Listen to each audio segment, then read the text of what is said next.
Hello दोस्तों, CD Vyapam की दुनिया में आपका स्वागत है। आज हम गणित में सिंपल इंटरेस्ट अर्थात साधारण ब्याज से संबंधित प्रश्नों को देखेंगे, जो कि होने वाले आगामी परीक्षा सीजी व्यापम, सीजीपीएससी एवं अन्य प्रतियोगी परीक्षाओं की दृष्टि से बहुत ही महत्वपूर्ण होंगे। देखिए, पहला क्वेश्चन दिया 10% प्रतिवर्ष की दर से 2 वर्षों के लिए 9,000 रुपए का साधारण ब्याज क्या है। ठीक है, सबसे पहले अपन ये जान लेते हैं कि साधारण ब्याज बराबर क्या होता है। साधारण ब्याज बराबर होता है मूलधन गुणित दर गुणित समय बटे 100। ठीक है, ये तो हम फार्मूला के रूप में जानते हैं, लेकिन हम साधारण ब्याज होता क्या है मैं आपको एग्जैक्ट बता देता हूं। देखिए, दो टाइप के ब्याज होते हैं। ठीक है, एक होता है साधारण ब्याज, ठीक, और एक होता है चक्रवृद्धि ब्याज। ठीक, दोनों ब्याज में अंतर क्या है ध्यान से समझिएगा। ठीक है, जैसे मैंने किसी से 100 रुपए उधार लिया, ठीक है, और मैंने उसे बोला कि मुझे 10% प्रतिवर्ष की दर से चाहिए। ठीक है, और मैं उससे 2 साल के लिए ब्याज लेता हूं, तो ब्याज कैसे लगेगा। देखें, जैसे मैंने 100 रुपए लिया, ठीक, ये क्या हो गया, मूलधन हो गया। ठीक है, 100 रुपए मैंने उधार लिया 10% की दर से, ठीक है, 2 वर्ष के लिए। तो पहले वर्ष का ब्याज क्या होगा, 10 रुपए होगा। 100 रुपए का 10% निकाल दीजिए, कितना होगा, 1 वर्ष के लिए 10 रुपए होगा। तो मेरे को पहले वर्ष में कितना रुपए देना पड़ेगा उसे, 10 रुपए, ठीक, ब्याज के रूप में। ठीक है, अब एक बात बताइए, अगर अगले वर्ष उससे कितना रुपए ब्याज लगेगा, फिर से अगले वर्ष भी इस पे कितना लगेगा, 10 ही रुपए लगेगा। ठीक, 100 रुपए पे ही ब्याज लगेगा।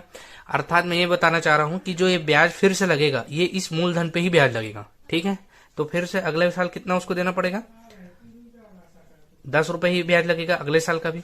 ठीक है, अर्थात 2 वर्ष का कुल ब्याज कितना हो जाएगा, पहले वर्ष का 10 रुपए और दूसरे वर्ष का 10 रुपए, अर्थात 2 वर्ष का ब्याज कितना लगेगा, टोटल 20 रुपए। ठीक, ये क्या हो गया, ब्याज। ठीक है, तो उसे टोटल कितना रुपए, अगर मैं बोलूं अब कुल कितना रुपए देना पड़ेगा, तो कुल का मतलब क्या होता है, मिश्र धन होता है। ठीक, अर्थात मिश्र धन क्या हो जाएगा, जो मूलधन कितना रुपए लिया था, 100 रुपए लिया था, और कुल ब्याज कितना रुपए आया, 20 रुपए, अर्थात उसे कुल कितना रुपए देना पड़ेगा 2 साल में, 120 रुपए।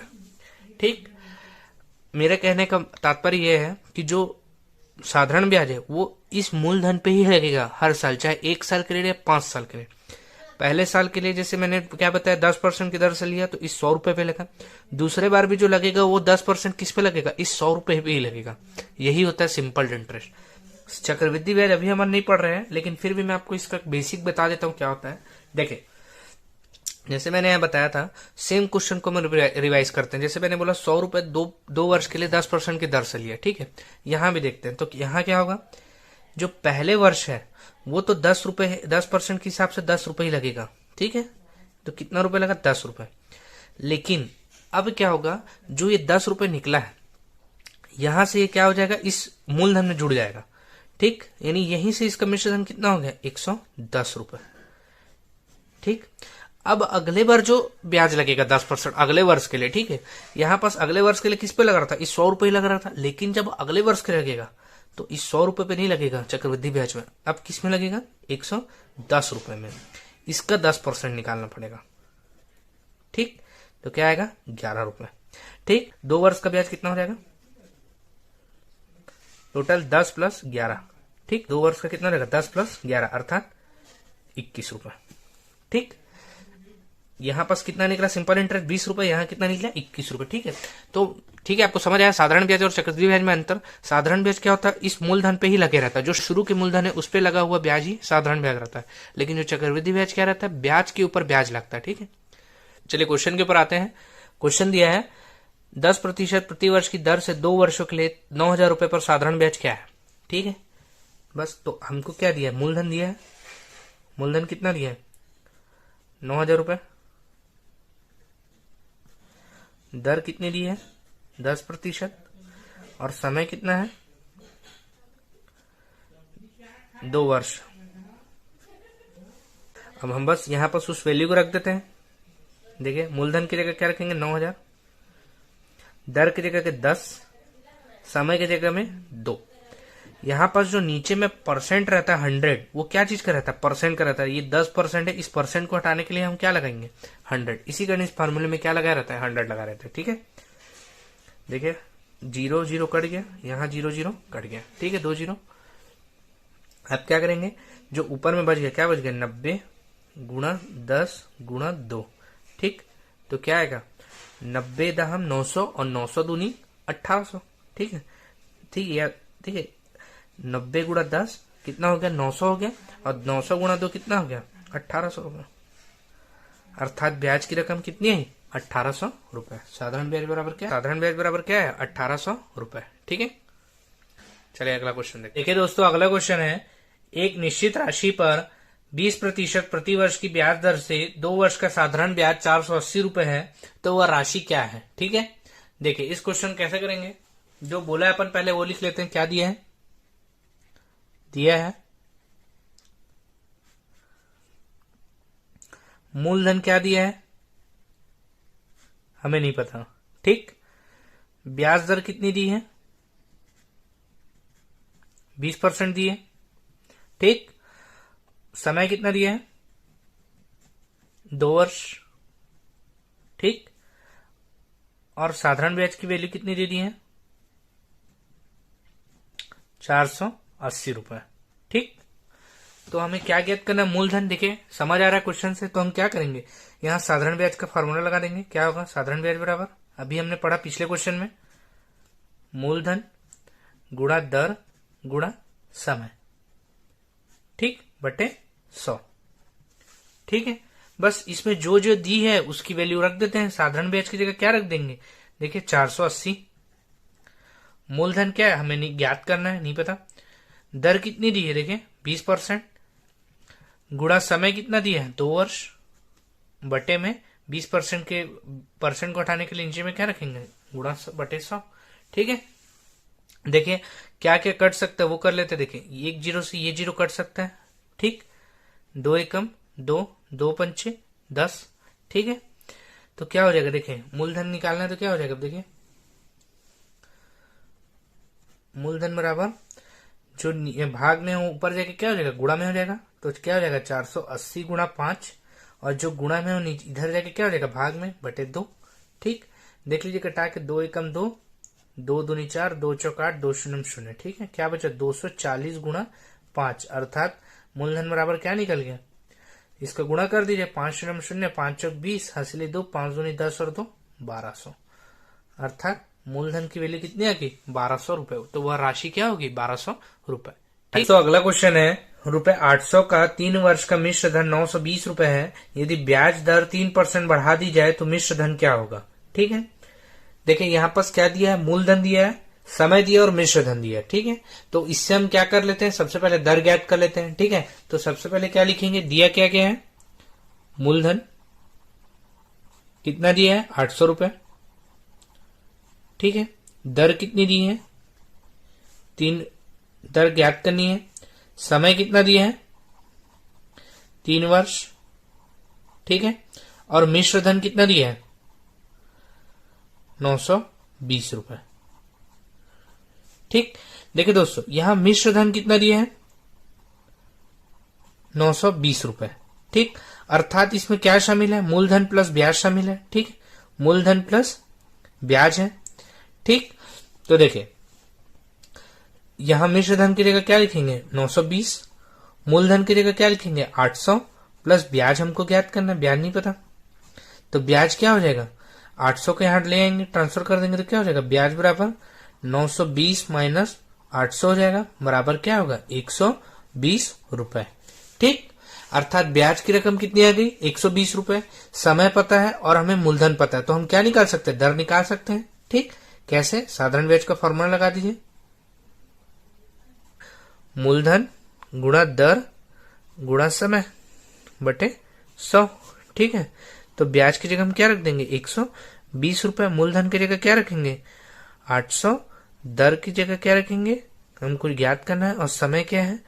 3 वर्ष बटे 100 कर देंगे। ठीक है, देखिए इससे और इससे 0000 कट जाएगा, तो यहाँ पास दर बराबर क्या आ जाएगा? 120। 8 गुणा 3 नीचे आ जाएगा तो क्या हो जाएगा? 8 तिया 24 हो गया। ठीक है, 24 से कम 24, 24 पंचे कितना होता है 120। अर्थात दर क्या आ गई, दर की वैल्यू क्या आ गई, दर बराबर 5%।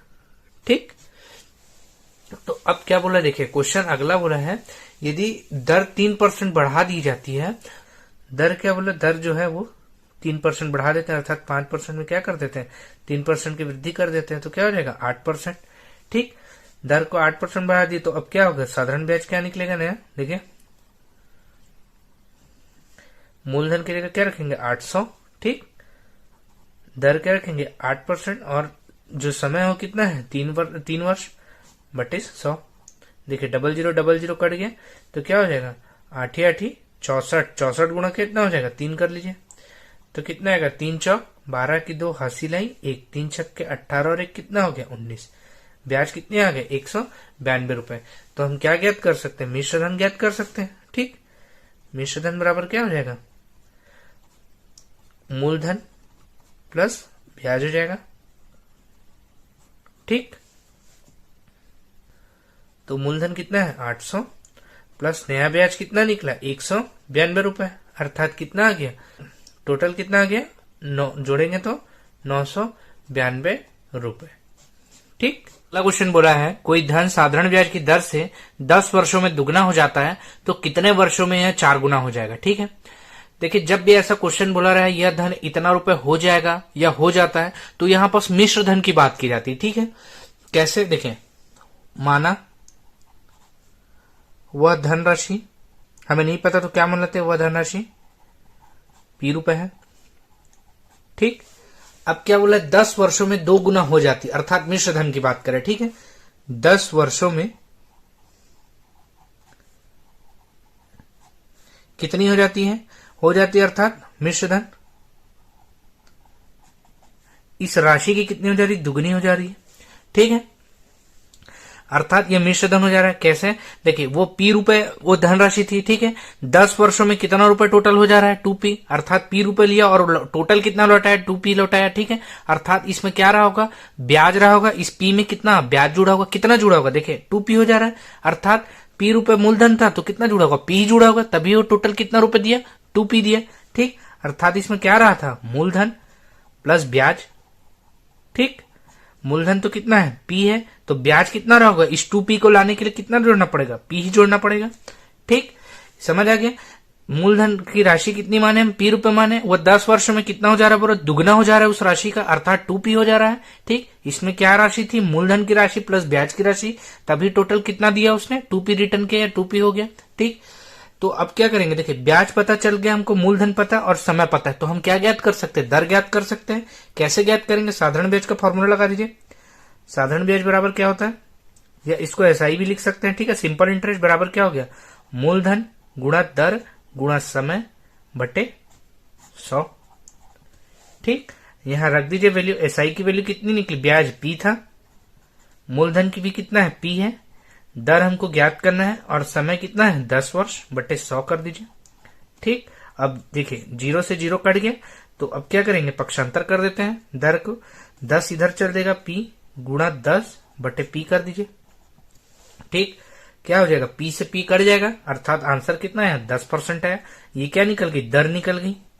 ठीक, अब इसके आगे अगला क्या बोल रहा है कि यह कितने वर्षों में 4 गुना हो जाएगा। ठीक है, अर्थात यह जो राशि है वह कितने वर्षों में 4 गुना हो जाएगी। ठीक है, अर्थात 4P हो जाएगी, मिश्र धन की बात करें। ठीक है, अब हमको क्या ज्ञात है, अब हमको दर ज्ञात है, राशि ज्ञात है, अब हमको क्या ज्ञात करना है, समय ज्ञात करना है। ठीक है, तो क्या बोलेंगे, कितने वर्षों में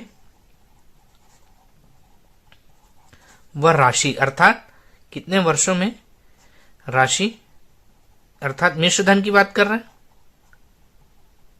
ठीक, कितनी हो जाएगी बोल रहा है 4P, 4 गुना। ठीक, मिश्र धन की बात करें। ठीक है, अर्थात राशि कितनी, शुरू की जो राशि है वही है, मूलधन तो P है, अब इसमें 4P के लिए कितना ब्याज जुड़ा होगा, 3P जुड़ा होगा। ठीक, तो हमको यहां भी क्या मिल गया, ब्याज मिल गया, मूलधन पता है और हमारी दर कितनी निकली है 10%, और क्या बोला है कितने वर्षों में, अर्थात समय ज्ञात करना है। तो फिर साधारण ब्याज के फॉर्मूला लगा दीजिए। साधारण ब्याज बराबर क्या होगा, मूलधन गुणा दर गुणा समय बटे 100। ठीक,